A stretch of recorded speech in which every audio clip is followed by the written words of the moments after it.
Birth is one of the most powerful things a woman can experience. It's raw, it's messy, it's emotional, it's beautiful, and sometimes it's completely unexpected. And as a birth doula, I've been honored to witness many different kinds of births, and I've learned quite a few things along the way. So today, I want to share a few of those things. If you don't know me already, I'm Julia, a birth doula and hypnobirthing educator, and I created this channel to encourage and inspire women to learn about their bodies and have more positive birth experiences.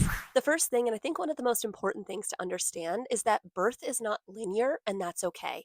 I think we have this idea in our mind that we go from 0 to 10 centimeters and boom, baby. And that's just not the case. The truth is, birth rarely follows a straight timeline.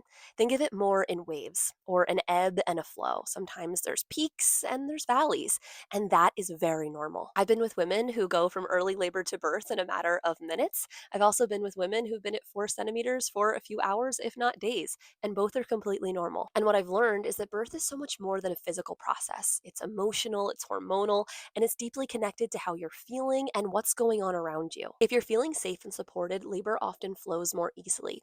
If something feels off, your body often pauses or shuts down labor completely, and that's a protective measure, which again is a good thing. If it feels like your labor is stalling or not following a pattern, it doesn't necessarily mean that anything's wrong. It could be that your body is just trying to find the safest path forward for your body and your baby, and that's something that we should trust. Now, the next thing is that your body knows how to push, which really amazes me, and it is more for the unmedicated birth. I haven't really seen the fetal ejection reflex with an epidural birth, but I'm not saying it's not possible. But the fetal ejection reflex is when your body literally does all the work. It basically pushes for you. You might feel an overwhelming, involuntary urge to just push and bear down, and you can't help it and you can't stop it, regardless of what anyone says. A lot of women describe it as throwing up a baby in their vagina. You know that feeling when you just have to be sick and it just washes over you? A lot of women say that that's what the fetal ejection reflex is like, just in your vagina. And in these moments, we've just got to trust it and ride it out because our bodies are intelligent. And that's when we lean into our intuition, focus on our breathing, and let our body take over. It's really amazing. Now, I don't really like the term normalize. Like, we're normalizing this, normalizing that. Some things shouldn't be normalized. But one thing I do want to make you aware of is that pooping in labor happens more often than not, and that's okay. Now, I know it might feel awkward or you might feel embarrassed, and that is completely fair and understandable, but it is actually a good sign. It can mean that your baby is really low, especially in the pushing phase. Like if you are really bearing down and pushing and you poop, it means that you're using the right muscles. And in all honesty, in the birth room, no one is really fazed by it. I know I see it all the time. Your nurses, midwives, OBs, it's just another day at the office. A lot of times it's cleaned up in seconds and we move right along. You might not even realize that it happened. You deserve to feel free and not self-conscious about yourself in birth. So if that's one of your fears, I hope that brought you some peace. The next thing I've learned is that making sound is actually a powerful tool.